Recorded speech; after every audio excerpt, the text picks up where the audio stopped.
We have riding on the mule train with us today, no stranger to Muleshoe, Geraldine Gray Kiser, Mrs. Rear Admiral. Have you been called that?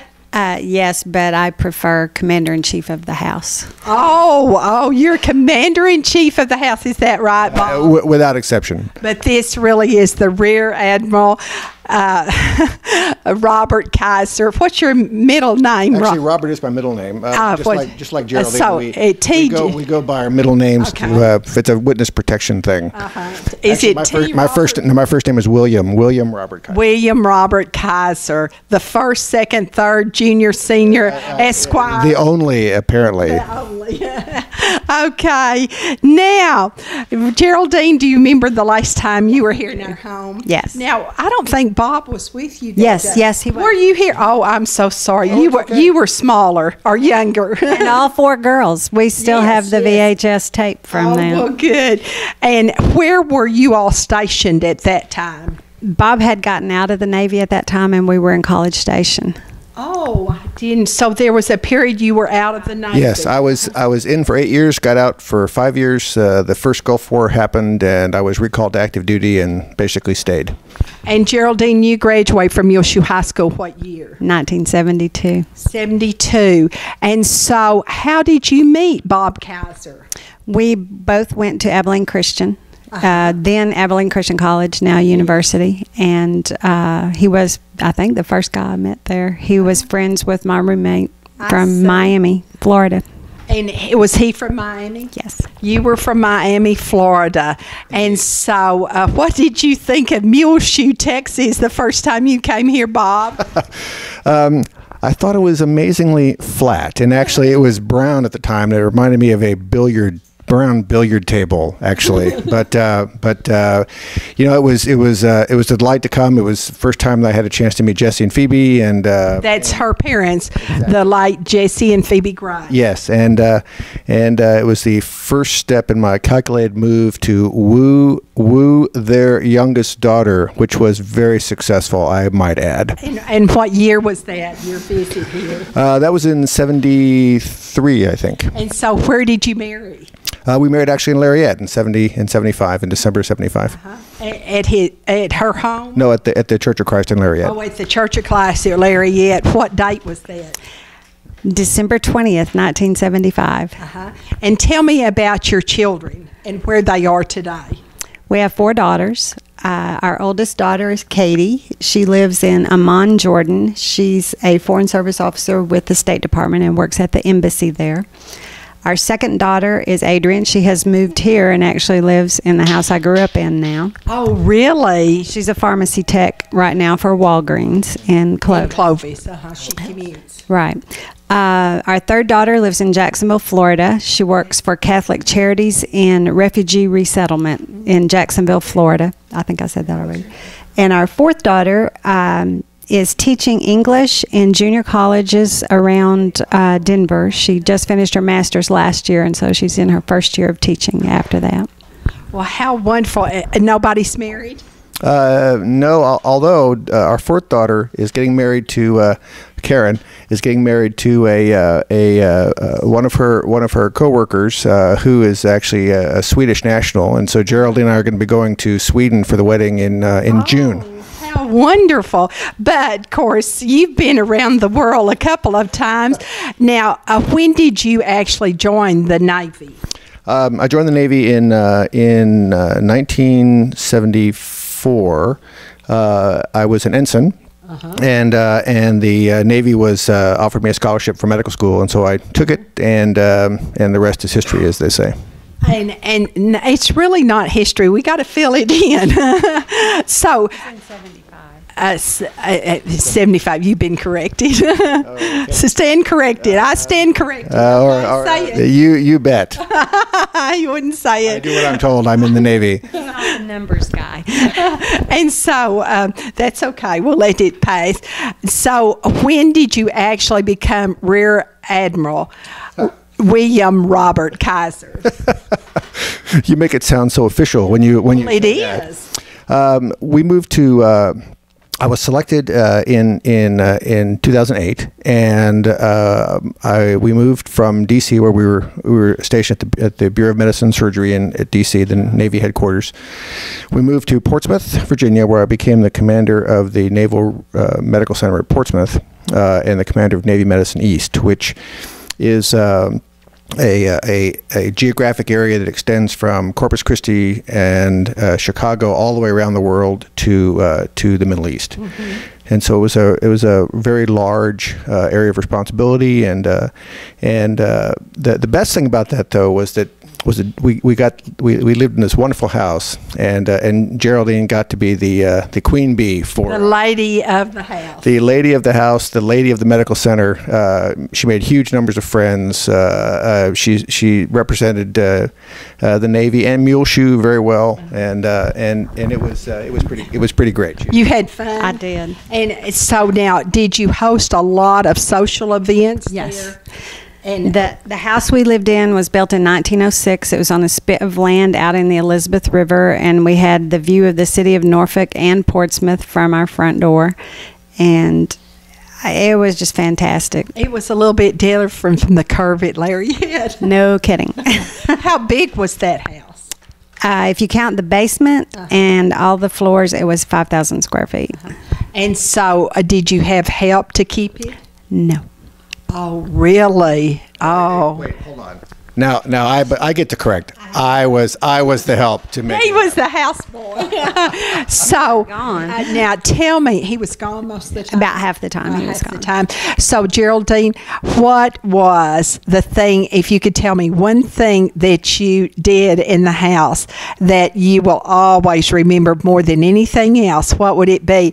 Would it be hosting something, or changing something, or just anything you did? Just having I was the only dependent on the compound. We had the only house in that compound. And just having people come and go and watch. I could see everybody coming and going, and I walked around and met not just the people working in the hospital, but I knew the groundskeepers and that kind of thing. And I had a great deal of fun visiting with all of them. Now, the children were all gone from home. Yes. No kids. Where's the worst place you ever lived? In a house. Now, don't say the town or the country, just the house. I'm happy to say the town. Okay. There's only been one place I lived that I really did not like, and that was Puyallup, Washington, and it was because it's gray weather there. It rains, it's drizzly, and I did not like that. Sad, depressing. Yes, very. Geraldine is being overly modest. When we were at Portsmouth, we had the opportunity to we had this great house, but Geraldine was very, very gracious with the house. It was not our house. We were just the interlopers that were there, because the tours are short. The White House of the Navy. It was well basically. And so Geraldine opened up our home to any group, every group at the hospital. We felt very strongly this was the command house. It was not our house. And she really embraced, again, opening up our home where we were living, realizing we were just occupants, and that's something extraordinary, and again, speaks really well for her, and so she's being modest with this. Oh yeah, in your mother's home demonstration days. Oh yeah, I remember that. I figured since I was the only one there and Bob was gone so much, anybody walking by was fair game. I would go out and grab people and say, "You want to tour the house today?" Oh, I wish I'd have walked by. But tell me where you actually were reared, Bob.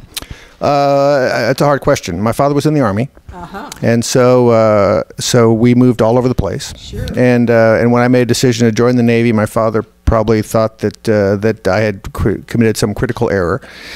Because that Army-Navy thing, right?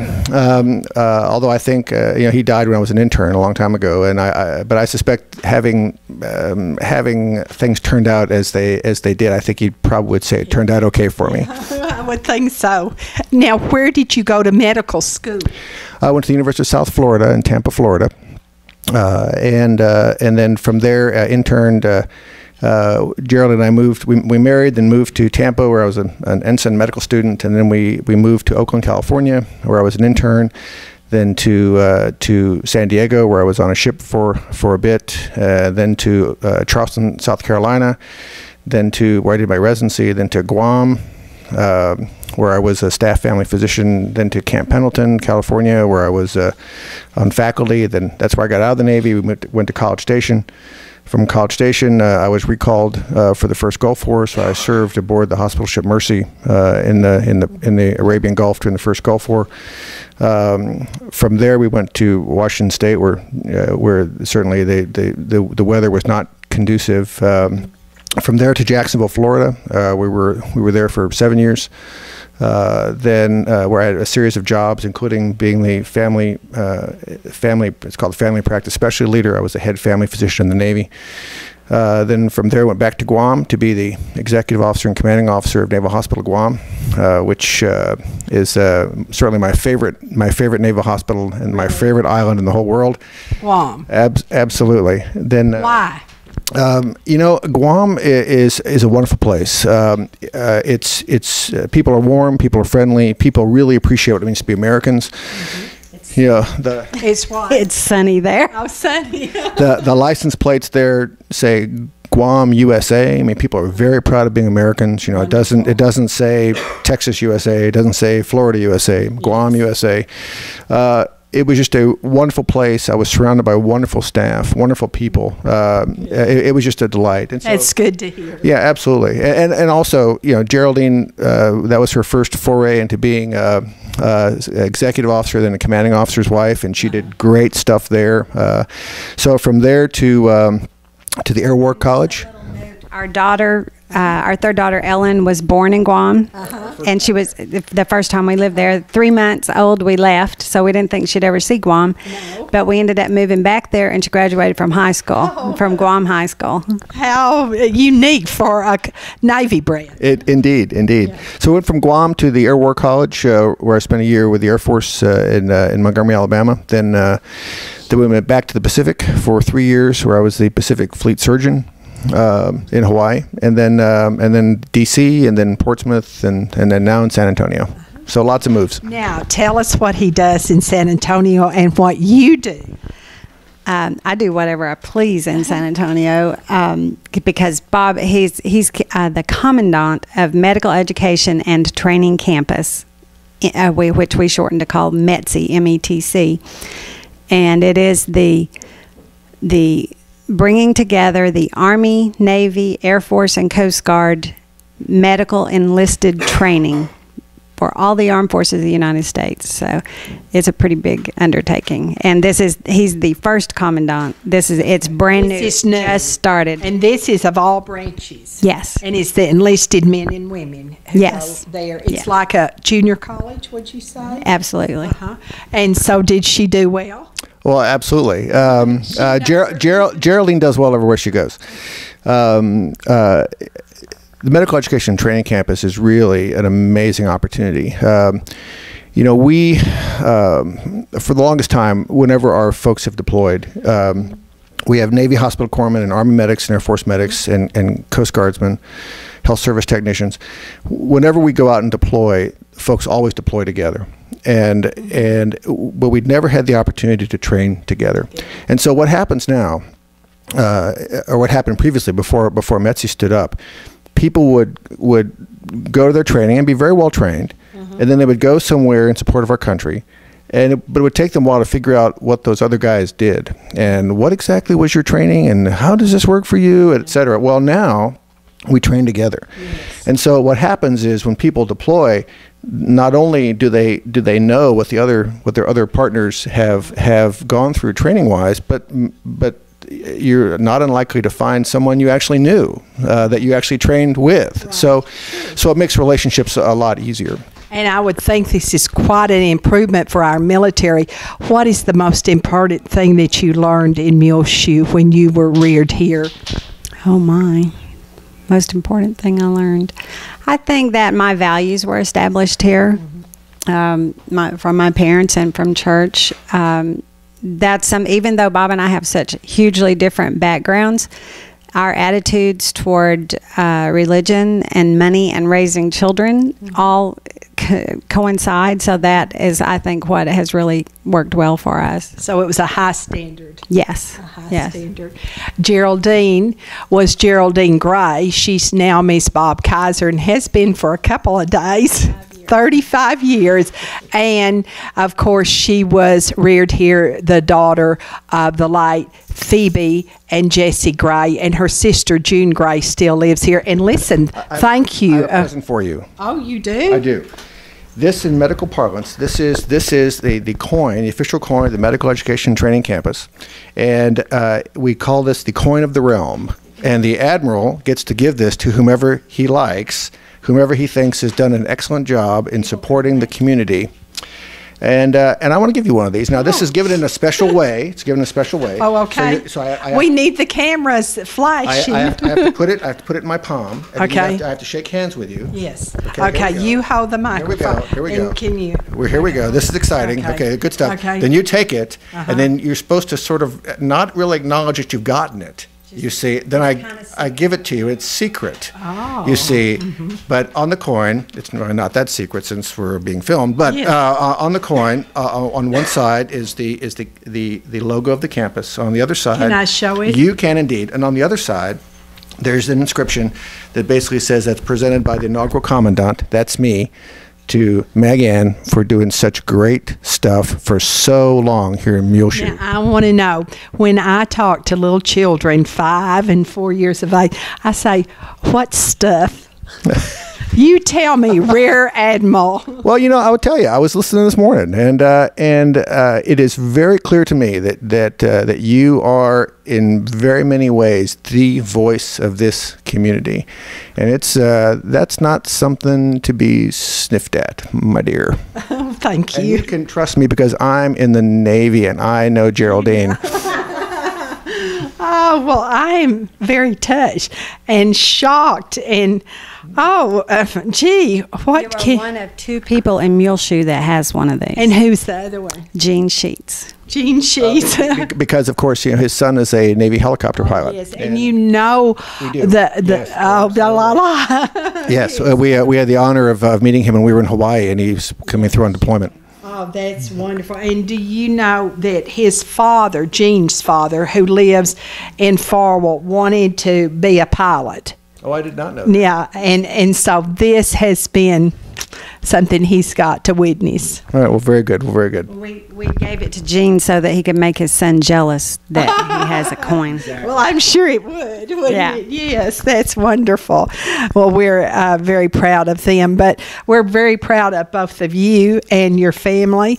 And, you've made me cry. So most people don't catch me off guard like that. I wasn't anticipating such a wonderful... Known for making people cry when he gives talks and stuff. Is he? Okay.